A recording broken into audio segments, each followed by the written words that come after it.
星期六，张老师没有课。早上6点，他起床，和小狗多多一起去散步。天气很好，空气也很好，小鸟在唱歌。他们走了40分钟，7点半，他们回家吃早餐。张老师早餐吃了面条，多多吃了一点饼干。天气这么好，我想去看看我的朋友。张老师想，他给朋友打电话。朋友说，我也想给你打电话，我想你了，也想多多了。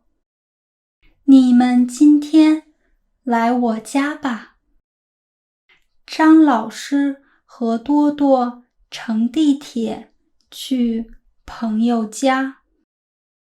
张老师在路上买了果汁和花。朋友喜欢水果和花。到了朋友家，朋友看见张老师和多多，非常高兴。张老师给朋友果汁和花。朋友说，谢谢你，花真美。一会儿我们一起喝果汁吧。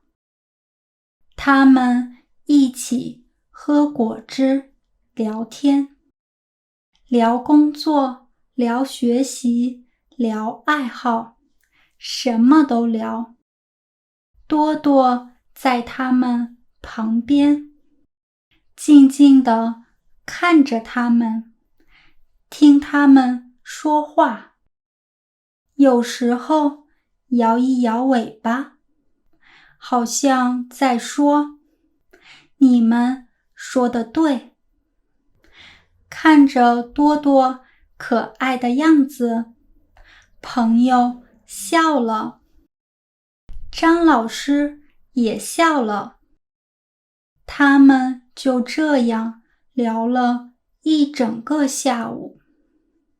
这是多么美好的一天啊！